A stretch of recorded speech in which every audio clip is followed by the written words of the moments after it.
we're going to break it all down for you today, bring us your or our fantasy implications for what we think these guys are going to do, not only for you in redraft, but also in Dynasty. And we're going to start with the prodigal son himself, the number 1 overall pick, Trevor Lawrence, lands in the Jacksonville territory with the Jaguars. Out of everybody here, him and Zach Wilson are, as of right now, really the only 2 players that are assured starting positions out of the gate. So in terms of fantasy, are you excited with a guy like Trevor Lawrence leading a team of now his teammate, Travis Etienne, in the backfield, as well as, Laviska Shenault, DJ Chark, Marvin Jones? How does that make you feel inside? Justin, I'll hand it off to you first. I love it. That offense, aside from Robinson, was pretty stouted. You couldn't trust anybody as high as we were on Shark. I think bringing in a real deal person like Lawrence is going to be huge. And I just love it because the more relevant fantasy players, the better we all get and the more trades that can come through because we all got more value. So I want Shark to be that receiver that you want to have, not that you're sad you have, So I hope Lawrence does that for that crew. That's great. And that couldn't be said any better than if you're a DJ Chark dynasty owner, because likely in redrafts last year, you were like, I'm kind of sad to have him because Gardner Minshew was showing him, throwing him the ball. This year, you're a little bit more excited in your draft capital and in your stock in shares of DJ Chark. Jacob, you feel the same way? Yeah, so we knew Lawrence was going to the Jags, but we didn't know what else they were going to do. So to me, looking at everything surrounding him, and I do think overall them drafting Travis Etienne, even though those James Robinson owners were very upset, I think that for Lawrence, it's good. Just to give him, he's going to, just having one of your buddies go along with you into the NFL, and he's going to have him right there on the field with him. So I think that's just overall good for him. And, a pass-catching running back can definitely help a rookie QB. So I think that is a huge plus. We're already excited about Lawrence, but that and some other moves they made are definitely, looking good. And who knows, they signed a wide receiver. They signed Marvin Jones Jr., he played with Matthew Stafford, but he could be a solid piece. Laviska Shenault could be solid. And I'm definitely looking out for Chark, man. Like I traded Chark away to keeper league last year involving Mike Evans. And now it's a possibility that Chark could be better than Mike Evans with Trevor Lawrence. So I feel better for the manager I traded him to. That's definitely a keeper worthy there. Yeah, you have to be excited, like Justin mentioned, like Jacob mentioned, for DJ Chark. At the end, I'll get to you in just a second, Joe, but at the end of the episode, we're going to rank these guys, not only for redraft purposes, but for dynasty purposes too, and how we think they'll finish up. Joe, what are your thoughts about Trevor Lawrence? So we're talking redraft here, right, guys? I mean, that's pretty much, I know we do a lot of dynasty, and just for the viewers at home, all of us are in a dynasty league, right, where we have the top 5 picks between the 4 of us. And so dynasty has been on my mind more than redraft. We can talk both. Right? I think we can talk both. But as far as redraft is concerned, I love Lawrence, man.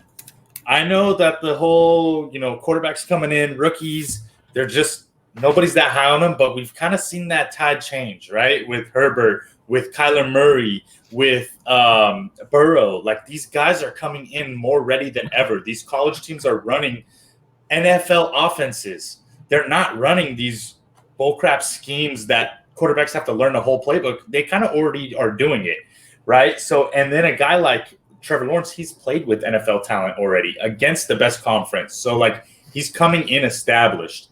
So, in terms of redraft, I have him kind of where you're not going to reach for him, but he may have that Justin Herbert potential where, he is a top 10 guy pretty easily. Right, I say if I have to rank him, he's in my top 15 right now today. But as a bold prediction type of a thing, top 8. So we'll see what ends up happening. But I love this guy. I think you guys already touched on the weapons that he has. He's not coming into a system where it's barren.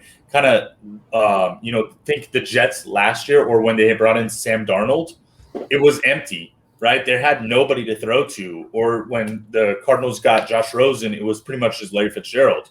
He's coming into a situation with guys like Sharp, with like Laviska, 2 good running backs. The future is kind of bright over there, and I think they're going to get off to a good rolling start. And in Dynasty, I mean, you guys already need to know. I think Jacob said it the other day, don't get cute. You're taking in number 1. Oh, speaking of the man himself who has the number 1 pick in our Dynasty League, so we'll see what Jacob does with that. I think I'm the least excited about Lawrence, and I'm not trying to give any hot takes here. Joe mentioned top 15. I think he's probably somewhere like top 20 for sure. Like in Superflex leagues, if you're drafting, definitely he's someone that you should have on your roster. Redraft leagues, I mean, if he's there and the value's there, go get him. But I still think bringing in Urban Meyer, a college coach who had such a tremendous success at the college level, going into the NFL, Trevor Lawrence coming into the NFL, I still think there's a huge learning curve there. And not to throw any shade on Trevor Lawrence. I think he's fantastic. I think he's going to be good for Dynasty for years to come. Just in redraft leagues, I think early on in the season, there's going to be a few hiccups. And he might figure it out towards the end. But it might be a little late for your fantasy team when you were banking on him to be out there and productive for the first, say, 4 or 5 weeks. I think it kind of kicks in, 6, 7, 8 weeks in. Herbert just lit it up week 2 on last year. And I don't know. So let me ask you guys real quick. So let's say it's redraft and you have to decide between Lawrence or this guy. So would you rather have Lawrence or Baker Mayfield in redraft? Lawrence. Would you rather have Lawrence or Kirk Cousins in redraft? Lawrence. No, see that one. That's why I said top 15. Because Cousins is like right around that 15 mark, right? Yeah. And the thing is, the NFL is trending to the point where, like, I think you have – back in the day, it was like, oh, if you don't get one of these top 10 quarterbacks, like, you're kind of struggling. And now we've seen over the last 3-4 years a real influx of quarterback talent, right? Lamar Jackson, Kyler Murray, Josh Allen, Mahomes, all these guys, Justin Herbert, Joe Burrow, these are all new names. They're 3 years or less. Yeah. And I'm talking 9 guys that are in the top 10, arguably, that are all 3 years or less. So it's so tough. It's like I don't feel the need to reach for a quarterback this year. And I didn't even mention Jalen Hurts. I didn't even mention Tua, who could be good as well. It's crazy to me. Like, I was looking at the Fantasy Pros rankings and just kind of to compare, and it's like they have Burrow at 12 and they have Lawrence at 17. Mm-hmm. So it's like, are they really going to be that far off? I mean, Burrow does have a lot of firepower there with Chase being added, but it's going to be interesting. Like, I think 17 is too low for Lawrence. Well, it's not too far up. Well, look at the guys that they have ahead of them. So Cousins, I have him right around the same marking, right? Like, I can see the argument either way. But then Ryan Tannehill, there's no way I have Ryan Tannehill ahead of Trevor Lawrence. Like, I can't make the argument that the Titans are going to run more, or they're definitely going to run more. I can't make the argument that the Titans have better weapons because after A.J. Brown, who is there? Like, I don't know how you put Tannehill ahead of Trevor Lawrence. Even year 1, I just don't see that. And then, unfortunately, just some of these guys like Tom Brady and stuff, like, sure, he could be great or he could not. We don't really know. So, but I mean, I'm looking at that Fantasy Pros ranking right now, Jacob, and I can't really argue anybody else except maybe Jalen Hurts. But I think they're banking on Jalen Hurts as number 9 because of his rushing ability. Right? Yeah. So that's where he got there. And then another thing you have to consider, too, when you look at rankings, like when you look at those initial numbers and you're like, oh, man, Burrow's 12 and, Lawrence is 17. That's 5 people in between them.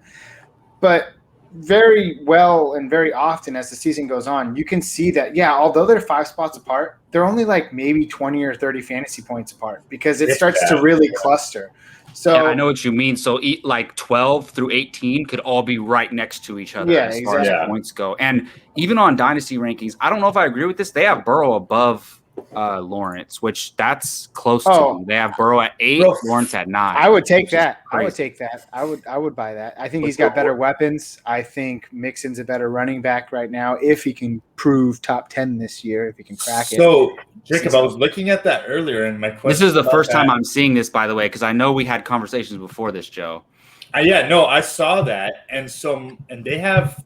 So my question is Fantasy Pros ranking them based on? Is that their dynasty value ranking as far as like, oh, Joe Burrow's way more worth than Lawrence, or are they saying for this next year, here's where we rank them? I don't know. I think the dynasty rankings are projecting for their career because that's what dynasty is. Yeah, or at least maybe the next 3 years, or so. Yeah, because I saw that as well, and they have Lawrence very low, like QB 16, and so that's when I started to question it. Like, okay, even if you agree that Joe Burrow's higher than Lawrence, well, I see him at actually number 9. Are you looking at dynasty? I don't know. Maybe you've got to send it to me, but I won't take too much time on stream for that. We'll talk about that after. Yeah. Yeah, we'll circle back to Trevor Lawrence at the end when we end up ranking these guys all together. But before we move on, Joe, I will say really quick, because our dark horses are months away at this point, but A.J. Brown is not the only man in Tennessee. Did I Josh forget Reynolds, somebody? 2021 breakout, baby. Get ready. Hey, I did call that earlier, didn't I? Didn't I say? Josh I think you Reynolds touched on it. And what they didn't. I forgot. thought they were going to draft a wide receiver, and they didn't. So, dude, Josh Reynolds is good, but All right. the Rams are just crazy. I don't know. We'll talk about it